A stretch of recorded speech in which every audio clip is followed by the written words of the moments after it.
what does fear do to you? Does it put you in a place like this? Hiding under the covers, looking at what's going on around you. Maybe there's some things that you're afraid of. Just to let you know, there's going to be some shocking images that pop up for those who have some real fears, real phobias. The first is maybe one of arachnophobia. Or maybe you're afraid of the dark. Or maybe it's afraid of heights. There's something within us that we have some fears, we have some trepidation. Maybe it's not something as overt as spiders or darkness or heights. Maybe it's something like commitment. Maybe there's something within us that throws up that red flag, that has us back underneath those covers, quivering and looking around at what's coming next. And sometimes it's that commitment, that ability to stand up for what is coming next, the ability to follow through, that ability to say, I will continually be here, no matter what happens. So we're going to talk about, through the month, we're going to look at Joshua. And Joshua was a man who followed a great leader. A man who followed Moses. And if you haven't heard the name Moses, Moses is maybe a familiar person. Maybe at Easter time you see that movie, The Great Commandments, with Charlton Heston holding those big tablets in his hands. But Moses was a person who led the people of God out of slavery and into what would be the promised land, or that was what he was supposed to do. Just never quite got that far. This morning we're looking at Joshua chapter 1, verses 1 through 9. It's in your worship folder. It's also on the screen behind me. And if you would, read with me the words from Joshua. After the death of Moses, the servant of the Lord said to Joshua, son of Nun, Moses' aide, Moses, my servant, is dead. Now then, you and all these people get ready to cross the Jordan River into the land I'm about to give to them, to the Israelites. I will give you every place where you set your foot, as I promised Moses. Your territory will extend from the desert to Lebanon, and from the great river, the Euphrates, all the Hittite country to the Mediterranean Sea in the west. No one will be able to stand against you all the days of your life. As I was with Moses, so I will be with you. I will never leave you nor forsake you. Be strong and courageous, because you will lead these people to inherit the land I swore to their ancestors to give them. Be strong and very courageous. Be careful to obey all the law my servant Moses gave you. Do not turn from it to the right or to the left, that you may be successful wherever you go. Keep this book of the law always on your lips. Meditate on it day and night, so that you may be careful to do everything written in it. Then you will be prosperous and successful. Have I not commanded you? Be strong and courageous. Do not be afraid. Do not be discouraged, for the Lord your God will be with you wherever you go. See, Joshua has some things that are going on within him. Joshua's living in the shadow of a great leader. He's living in the shadow of Moses, and in this leadership opportunity he has, he just doesn't know if he has enough. See, Moses was that person that led the people out of that terrible place. That terrible place that just was filled with hurt and anger and filled with beatings and struggles and trials. But not only did Moses lead them out of there, but Moses guided them as they wrestled with what was going on. They wrestled with, is this where we need to be? Is this where we should go? Is this how we should live? You know, why did you take us out of our home? And Moses dealt with all that transition. And he guided those people with God's strength and God's love. He guided them into what would become the promised land, or on their journey, and they made some mistakes, and Moses still continued to walk with them. And so Joshua is there. He's in this place now. Moses is gone. Moses has died. There's no if, and, or buts about it. Moses is not coming back to lead the people. Now it's up to Joshua. And Joshua is there, and if you think about it for a moment, if we were in Joshua's shoes, we would be scared as well. We'd be scared because there's three things that God has said. Each time God says, be strong and courageous, there's something else that Joshua is supposed to do. Be strong and courageous and lead into the promised land. Take the people where I've told you to go. Take the people wherever your foot goes, there I will be with you, and that land is yours.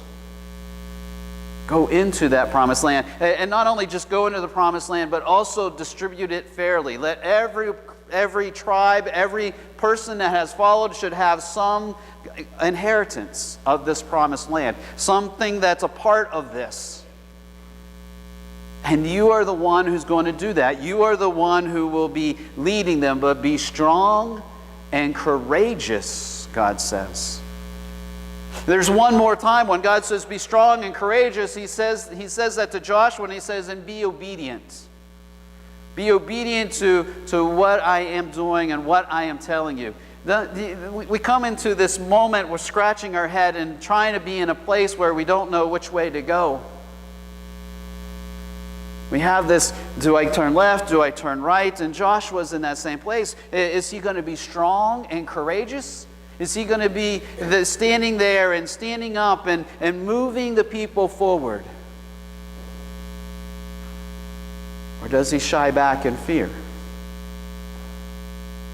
Does he sit on his hands? Does he sit there and tremble? And over the next course of the next few weeks, we're going to look at different opportunities where Joshua could have sat back and cower in that shadow of Moses, of that leadership that Moses gave. But Joshua doesn't. He doesn't because he's committed.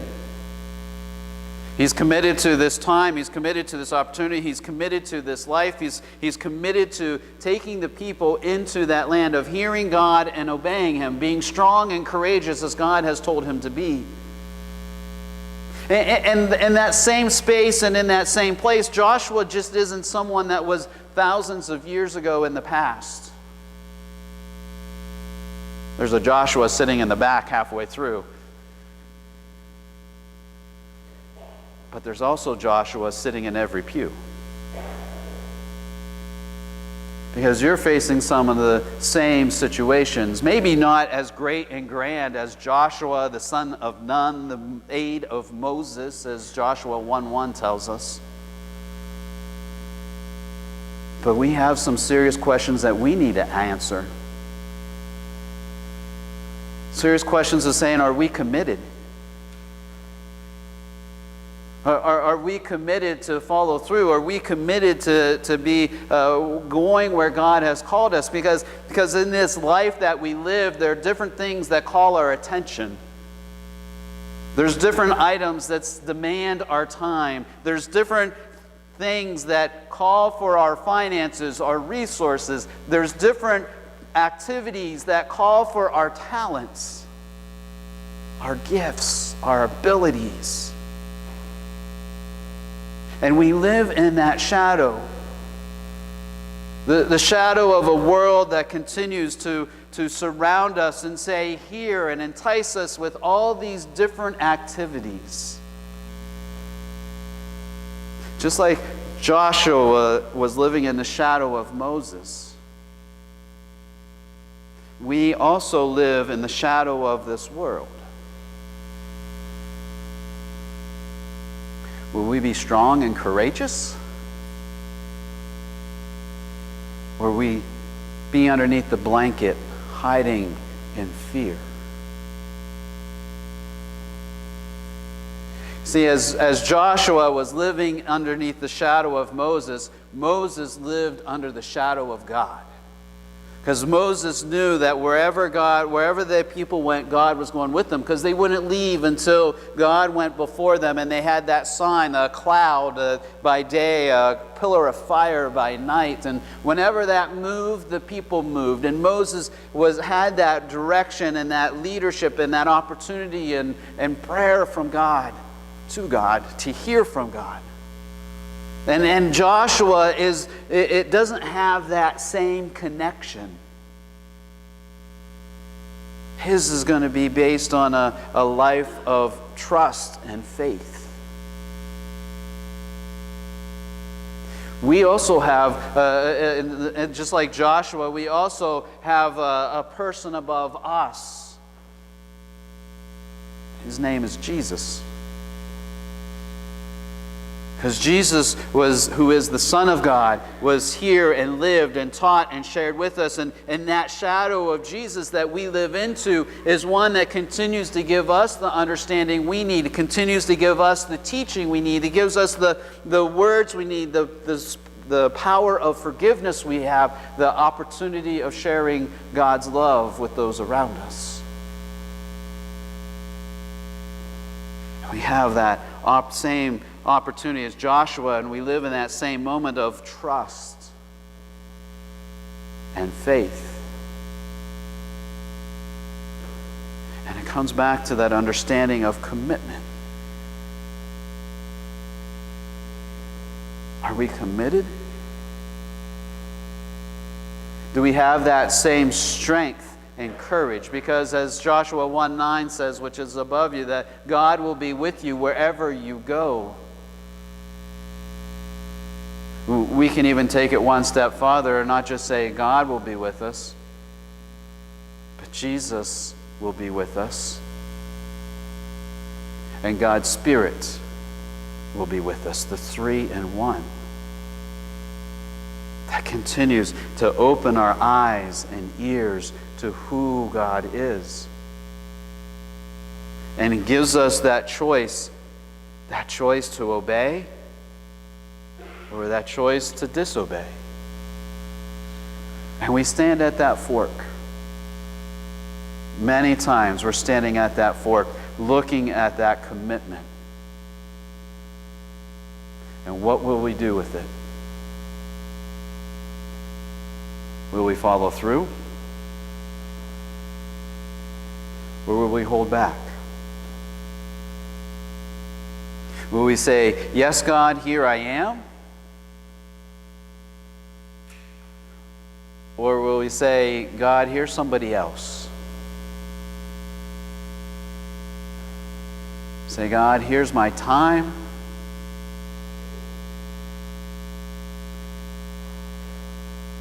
Or will we say, you know what, God, work's taking up a lot of my time. I need to be there with my family. I got too many other things to do. I'm not discounting family time and work time and all of those other things that grab our attention. But there comes that moment when we have that commitment. We said that we would love the Lord our God with all our mind, our heart, our strength, that we will pray and be here and give and serve and share our faith. That we have these moments, these choices. Will we fulfill this commitment or not?